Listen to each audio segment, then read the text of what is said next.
Praise the lord, హల్లెలూయా. సమస్త మహిమ, ఘనత, ప్రభావములు మన యేసయ్యకే చెందునుగాక. ఆమేన్. ఈ యొక్క ప్రతిష్ఠిత ఉపవాస కూడికలో రెండవ రోజు ఉదయం, ఈ ప్రతిష్ఠిత ఉపవాస కూడికలో రోజు ఉదయం మనం ప్రార్థన చేసుకొని వర్తమానంలోకి వెళ్దాం. తండ్రి, మీకు వందనాలు ప్రభా. మొదటి ప్రతిష్ఠిత ఉపవాసకుడు ఎంత శక్తివంతంగా జరిగించారు, అందుని బట్టి మిమ్మల్ని స్తుతిస్తున్నాను ప్రభా. ఈ రెండో రోజు ఉపవాస ప్రార్థనలో మొదటి ఉదయకాలం ప్రభా నాయన నేను స్తుతించి ఇప్పటిదాకా తెల్లవారుజాము 4 గంటల కాంచి స్తుతించామయ్యా. అయ్యా తను కొన్ని వేల స్తోత్రాలు చెల్లించండి. విశ్వాసులు, యూత్ పిల్లలందరూ స్తుతించారు తండ్రి. అదేవిధంగా అంశాల కొరకు ప్రార్థనలు చేశాం ప్రభా, విజ్ఞాపనలు చేశారు ప్రభా. ఈ సమయంలో కొంత సమయం మా అందరితో మాట్లాడండి. ఈ యేసు నామంలో, శక్తి కలిగిన నామంలో అడుగుచున్నాము తండ్రి, ఆమేన్. హల్లెలూయా. దేవునికి మహిమ కలుగును గాక. మరి ఈ సమయం కొంచెం మీరట్ జరిగితే సరిపోద్ది. ఓకే. ఈ ప్రతిష్ఠిత ఉపవాస కూడికలో నుండి ఈ యొక్క రెండో రోజు మనం ఉదయకాల ప్రార్థన అనేది చాలా చాలా శక్తివంతమైనది. మనము నిన్నటి దినాన మనం ఉదయకాల ప్రార్థన మనం ఉదయకాల ప్రార్థన దేవుణ్ణి ఎదుర్కొనేది అనే గురించి మనం మాట్లాడుకున్నాం. దేవునికి స్తోత్రం. అదేవిధంగా దేవుని బిడ్డలారా, ఈ యొక్క రెండవ రోజు ఉదయం నేను ప్రార్థన చేస్తున్నప్పుడు ప్రభు నా హృదయంలో పెట్టినటువంటి ఒక స్వచ్ఛమైన మాట మీ హృదయంలో నేను పెట్టాలని ఆశపడుతున్నాను. ఏంటి ఆ మాట అంటేనండి, ఉదయకాల ప్రార్థన అనేది చాలా చాలా శక్తి కలిగింది. బైబిల్ గ్రంథంలో కయీను, హేబేలు ఉన్నారండి. బైబిల్ గ్రంథంలో కయీను, హేబేలు చదువుతాము ఒకసారి. చూడండి, నేనే చదువుతాను. చూడు, ఆదికాండం 4వ అధ్యాయము.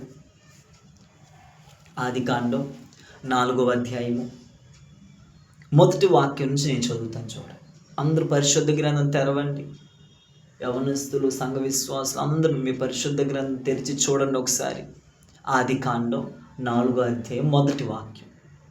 ఆదాము తన భార్య అయిన హవ్వను కూడినప్పుడు ఆమె గర్భవతివై కయీనును కని, యెహోవా దయ వలన నేను ఒక మనిషిని సంపాదించుకొనినెను.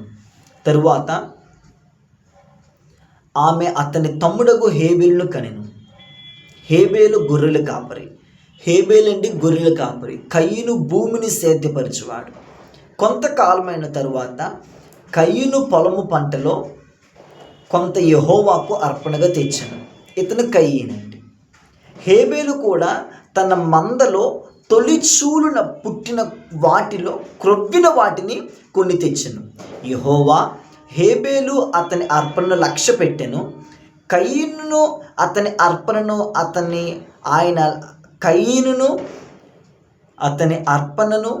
ఆయన లక్ష్య పెట్టలేదు. కాబట్టి కయీనుకు మిక్కిలి కోపం వచ్చి అతడు తన ముఖము చిన్నబిచ్చుకొనెను.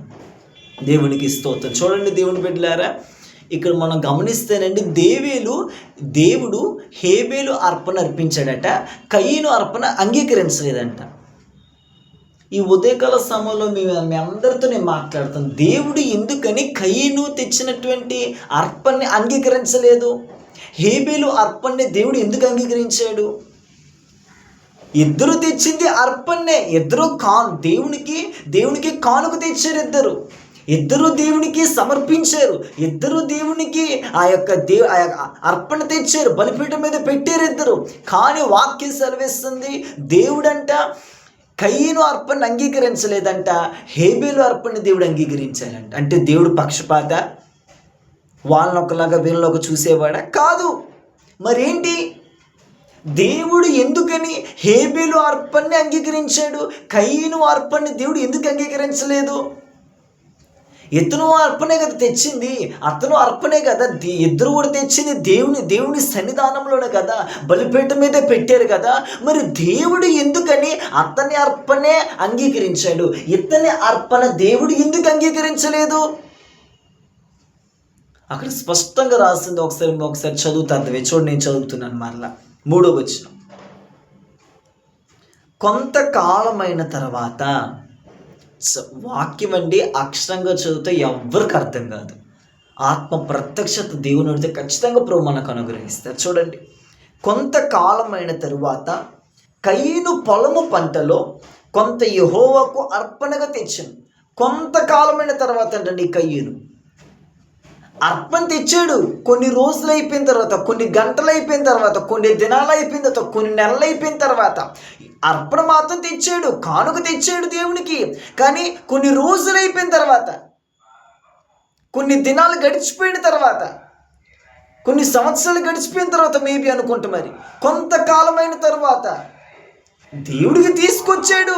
కానీ కొన్ని దినాలు ఎప్పుడు కొంతకాలమైన తర్వాత కయీను అర్పణ, హేబేలు అర్పణ చూడండి 4వ వచనం. హేబేలు కూడా తన మందలో తొలి చూలున పుట్టిన వాటిలో క్రొవ్విన వాటిని కొన్ని తెచ్చెను. యెహోవా హేబేలు అతని అర్పణని లక్ష్యపెట్టాడు. హేబేలు అంటే పుట్టంగానే హేబేలు ఆ యొక్క మంద తొలిచూలు అంటే ప్రప్రథమే, మొదటిదండి తొలిచూలు. హేబేలు కూడా తన మందలో తొలిచూలు పుట్టిన వాటిలో కొన్ని క్రొవ్విన వాటి దేవునికి అర్పణగా అర్పించేసేసాడు. కొన్ని రోజులైన తర్వాత కాదండి, ఆ మంద పుట్టింది, ఆ గొర్రె పుట్టింది, ఆ క్రొవ్విన వాడు తొందరగా తెచ్చి దేవునికి యెహోవాకి అర్పణగా అంగీకరించాలి. కొన్ని రోజులైన తర్వాత ఇవ్వచ్చులే, వెళ్ళొచ్చులే, చెయ్యొచ్చులే, ఇప్పుడు అవసరమా దేవునికి ఇవ్వటం, ఇప్పుడు అంత అవసరం అనుకోలేదు హేబేలు. ఇప్పుడు అస్సలు అలా అనుకోలేదండి అస్సలు. కానీ హేబేలు మాత్రమండి చేసిన పని ఏంటంటే తెలుసండి, హేబేలు చేసిన పని హేబేలు చేసినటువంటి పని ఏంటో తెలుసా? మందలో తొలిచూలు దేవునికి ఇచ్చేశాడండి. కయీను చేసిన పని ఏంటో తెలుసా? కొన్ని దినాలైన తర్వాత, కొన్ని రోజులైన తర్వాత, దేవుని బిడ్డలారా, దేవుడు ఎందుకో తెలుసా హేబేలు అర్పణ అంగీకరించాడు? పుట్టిన వాటిలో శ్రేష్టమైన ప్రభుకి ఇచ్చేసాడు. అంటే పుట్టంగానే మొదటిది ఏసైకి ఇచ్చేసాడు, తొలిచూలు ఏసైకి ఇచ్చాడు, ప్రథమ ఏసైకి ఇచ్చేసాడు. కానీ కయీను అలా ఇవ్వలేదు. కొన్ని రోజులు అయిపోయిన తర్వాత, కొన్ని దినాలు గడిచిన తర్వాత ఏసైకి ఇచ్చారండి. అందుకనే దేవుడు కయీను అర్పణని దేవుడు అంగీకరించలేదు, హేబేలు అర్పణని దేవుడు అంగీకరించాడు. దేవుని బిడ్డలారా, ఈ వాక్యం వింటున్న ఈ ఉదయకాల సమయంలో మీరు ఎక్కడెక్కడి నుంచి అయితే ఈ యొక్క ఉదయకాలం వాక్యం వింటున్నారు, సంఘ విశ్వాసం యవనస్తులు అందరూ వినాలి. ఈరోజు ఈ ప్రతిష్ఠిత ఉపవాసకు 2 రోజు ప్రభు మనతో మాట్లాడుతున్నటువంటి వర్తమానం. దేవునికి అందరూ ప్రార్థన చేస్తున్నారు. ఎవరు ప్రార్థన ప్రభు అంగీకరిస్తారు? ఈ ఉదయకాల అదేది యేసే మనకి ఇచ్చిన ప్రత్యక్షత. అందరూ ప్రార్థన చేస్తున్నారు. మరి ఎవరు ప్రార్థన ప్రభు అంగీకరిస్తున్నారు? అందరూ దేవునికి అర్పిస్తున్నారు. ఎవరి కానుకను ప్రభు దేవుడు అంగీకరిస్తున్నాడు? తొలిచూలు దశంభాగం. నీ దశంభాగం, నీకు శాలరీ రాగానే మొట్టమొదటి యేసేకి ఇచ్చేసేయాలి దశంభాగమే కాదు నేను చెప్పేదండి, ఆత్మ సంబంధంగా నీకున్నటువంటి సమయం మొట్టమొదటి లెగంగానే నీకు 24 గంటల సమయం, రేయి మొదటి చములేసి దేవునికి ప్రార్థన చేసేసేయాలి. ఉదయకాలమే.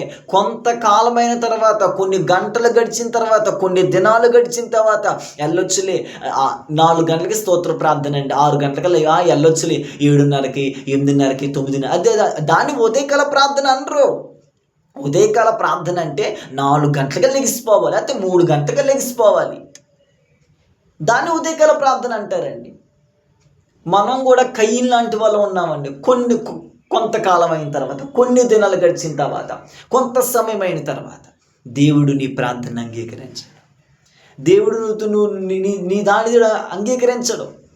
సమర్పించుకొని చెప్పంగానే దైవజనుడు వెమ్మట లోబడిపోయి కొంతకాలం అయిపోయిందో సమర్పించుకుంటాను అనుకోకూడదు, ముందుగానే సమర్పించేసుకోవాలి. హేబేలట ప్రప్రథమే తొలిచూలు, మందలో తొలిచూలు పుట్ట వాళ్ళు అర్పించేసేసాడండి దేవుడు. అందుకని హేబేలు అర్పణ అంగీకరించాడు. అతను అర్పణ అంగీకరించాడు. కారణం ఏంటంటే అతను కొంతకాలమైన తర్వాత నీ ప్రార్థనని ప్రభు అంగీకరించాలి, నీ భక్తిని దేవుడు అంగీకరించాలంటే నువ్వు కూడా దేవునికి మొదటి స్థానం ఇచ్చేయాలి, మొదటి గడి ఇచ్చేయాలి, మొదటి స్థానం, మొదటి గడి, ప్రథమ స్థానం ఇచ్చేయాలి. అందరితో మాట్లాడిన తర్వాత, నీ పనులన్నీ చేసుకున్న తర్వాత అప్పటికి దేవుడికి అప్పుడు ఇవ్వకూడదు దేవునికి స్థానం.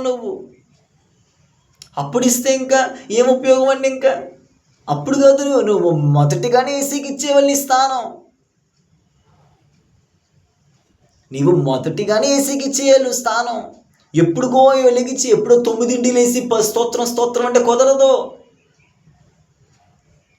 నీ ప్రార్థనని ప్రభు అంగీకరించాలి అంటే, నువ్వు చేసే భక్తిని ప్రభు అంగీకరించాలి అంటే కావాల్సింది ఏంటి అంటే, మొదటి స్థానం ఏసేకి ఇవ్వాలి, మొదటి గడియ ఏసేకి ఇవ్వాలి, మొదటి రోజు ఏసేకి ఇవ్వాలి, ప్రథమ స్థానం ఏసేకి ఇవ్వాలి.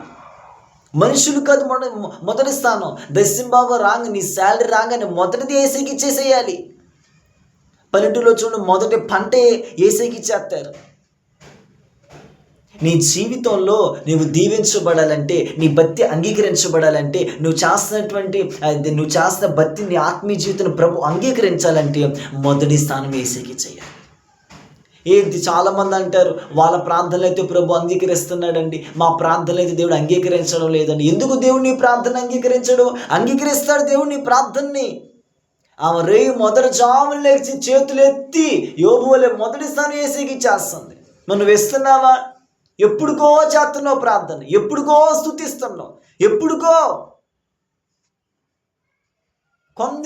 కొన్ని దినములు గడిచిన తర్వాత, కొంతకాలమైన తర్వాత అలా ఉండకూడదు మనం. నీవు హేబేలువా, నీవు కయీనువా? ఆలోచించుకో. ఈరోజు అదే మన ఉదయకాలం. నువ్వు హేబేలువా, నీవు కయీనువా? నీవు హేబేలు అయితే గనక దేవుడు నీ అర్పణ అంగీకరిస్తాడు. నీవు కయీను అయితే గనక దేవుడు నీ అర్పణ అంగీకరించడు. యేసుక్రీస్తు ప్రభుల వారండి తండ్రితో రాత్రంతా గడిపేవారు. ఉదయాన్నే లెగిచి ప్రార్థన చేసేవారు. యేసయ్య ఉదయాన్నే లెగిచిపోయి ప్రార్థన చేసేవాడు యేసుక్రీస్తు ప్రభుల వారు. రాత్రి అంతా తండ్రితో గడిపి ఉదయాన్నే మళ్ళీ పరిచర్యకి వెళ్ళిపోయేవారు. వాక్యం ఇంకనో చీకటి ఉండగానే వేసే తెల్లవారు లెగిసిపోయారంటే. ఉదయకాల ప్రార్థన అంటే చాలా మందికి అలుసైపోతుంది. ఉదయకాల ప్రార్థన చేయలేక ఎన్ని దినాలు గడిచిపోతుందో. నీ జీవితంలో ఉదయకాల ప్రార్థన ఉందా? నీ జీవితం మొదటి జామున ప్రార్థన ఉందా? బిడ్డల కొరకు ప్రార్థిస్తున్నావా? కుటుంబం కొరకు ప్రార్థించగలుగుతున్నావా? సంఘం కోసం ప్రార్థించగలుగుతున్నావా? ఉదయమే లెగిచి హేబేలు వలె తొలిచూలు మందలో నీకున్నటువంటి సమయంలో, నీకున్నటువంటి ఎవరితో మాట్లాడక మునుపు, ఎవరి వైపు చూడక మునుపు, నీ స్వరం ఎవరికి వినపడనీకు ముందు యేసయ్యతో ఉదయాన్నే లెగిచి మాట్లాడే అనుభవం ఎన్ని దినాలు అయిపోయింది నువ్వు చేయక? ఎన్ని రోజులు గడిచిపోయిందండి. ఉదయాన్నే లేచి ప్రార్థన చేయక, ఉదయాన్నే లేచి యేసయ్యతో మాట్లాడక ఎన్ని రోజులు గడిచిపోయింది, ఎన్ని దినాలు గడిచిపోయిందో. ఈరోజైనా సరి చేసుకో. అయ్యా నన్ను సరి చెయ్యండి, నన్ను ఒక హేబేల్లాగా మార్చండి ప్రభు. నేను మొదటి జామున నీకు మొర పెడతానయ్యా. ఉదయాన్నే నేను నీకు మొర పెట్టేస్తాను ప్రభు. ఉదయాన్నే నేను ప్రార్థన చేసుకుంటాను ప్రభు. నా కుటుంబం కొరకు, నా దైవజనుడి కోసం, నా సంఘం కోసం నన్ను ఒక హేబేలు వలె మార్చండి ప్రభు. ఈరోజు ఉదయాన్నే లెగుస్తాను, నా అర్పణ మీరు అంగీకరించండి. కొంతకాలం అయిన తర్వాత సమర్పించుకోకూడదండి. కొంతకాలం అయిన తర్వాత ప్రార్థన చేయకూడదు. కొంతకాలం అయిన తర్వాత వాక్యం చదవకూడదు. కొన్ని గంటలు అయిన తర్వాత వాక్యం చదవకూడదు. కొన్ని దినాలు అయిపోయిన తర్వాత ఉపవాసం ఉండకూడదు. కొన్ని రోజులు అయిపోయిన తర్వాత ప్రతిష్ఠించుకోకూడదు. ఇప్పుడే తొలిచూలు మందలో చెప్పంగానే మొదటి అర్పించేసుకోవాలి దేవునికి. సజీవ్యంగా చెప్పంగా లోబడిపోవాలంతే. కయీను కొంతకాలం అయిన తర్వాత, మళ్ళీ కూడా చాలామంది కొంతకాలమైన ఇప్పుడు అంత అవసరమా సమర్పించుకోవడం, కొన్ని దినాలు అయిందో సమర్పించుకుందామని అంటారు. అలా ఉండకూడదు. నీ భక్తి కొంతకాలం అయిన తర్వాత, లేకపోతే ఇప్పుడైనా. ఈ వర్తమానం ఏంటైనా దేవుని బిడ్డలారా, ఇకనైనా మారండి. ఒక సరైన క్రమంలో జీవిద్దాం. ప్రభు కోసం రోషంగా బ్రతుకుదాం. ఈ ప్రతిష్ఠిత ఉపవాసకుడిలో 2 రోజులు ప్రభు మనతో మాట్లాడుతున్న వర్తమానం, నీవు హేబేలువా, నీవు కయీనువా? ఆలోచించుకో, పరీక్షించుకో. ప్రభు నన్ను ఒక హేబేలు వలె మార్చండి. ఈ నుంచి ఉదయాన్నే లెగిచి ప్రార్థన చేస్తానయ్యా. ఈ దినం నుంచి ఉదయాన్నే లెగిచి మీకు మొరపెడతానయ్యా. ఉదయాన్నే లెగిచి చేతులు ఎత్తి ప్రార్థన చేసుకుంటాను ప్రభు. మొదటి సమయం, మొదటి గడియ, మొదటి రోజు మీకు ఇచ్చేసేస్తాను ప్రభు. నా విధంగా మార్చండి అంటే దేవుడు ఆ రోజంతా నువ్వు చేసే ప్రయాణం, నువ్వు చేసేటటువంటి ఉద్యోగాలన్నిటి సఫలకృతం దేవుడు చేస్తాడు. నీ అర్పణని దేవుడు అంగీకరిస్తాడు. నువ్వు చేసే భక్తిని ప్రభు అంగీకరిస్తాడు. నన్ను ఒక హేబేల్లాగా మార్చమని ప్రార్థన చేసుకుందాం. తండ్రి మీకు వందనాలు ప్రభు. ఈ 2 రోజు ఉదయకాల సమయంలో మీరు మాతో మాట్లాడారు. మేము ఒక హేబేలో, మేము ఒక కయీనుమా. మేము హేబేల్ లాగానే ఉండాలి ప్రభు. మొదటి స్థానం మీకు ఇవ్వాలి ప్రభు. మొదటి గడియ మీకు ఇచ్చేయాలి ప్రభు. మొదటి రోజు మీకు ఇచ్చేసేయాలి ప్రభు. దశమగలు మొదటి 10వ వంతు మీకు ఇచ్చేసేయాలి ప్రభు. కానీ కయ్యను మాత్రం కొంతకాలమైన తర్వాత, అందుకని యెహోవా అతని అర్పణను లక్ష్య పెట్టలేదు.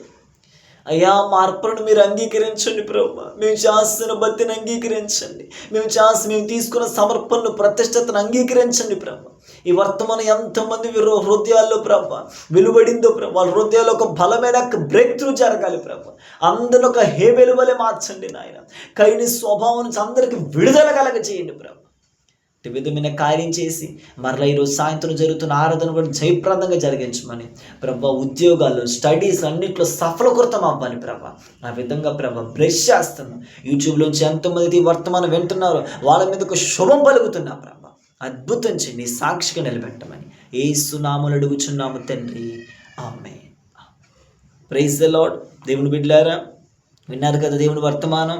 మీరు ఒక హేబేలు వలె మార్చబడండి.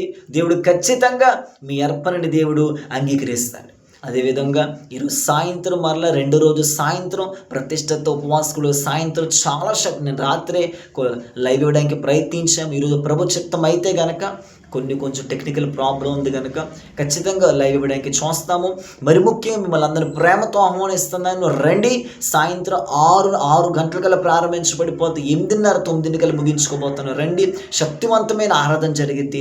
అంశాల కొరకు మనం ప్రార్థన చేయబోతున్నాం. దేవుని స్తుతించబోతున్నాం, మహిమపరచబోతున్నాం. ప్రభు కావాల్సింది అదే కనుక ప్రభుని మనం మహిమపరచబోతున్నాం. కాబట్టి రండి. ఈరోజు సాయంత్రం దీవించబడండి. May God bless you all. Praise the lord.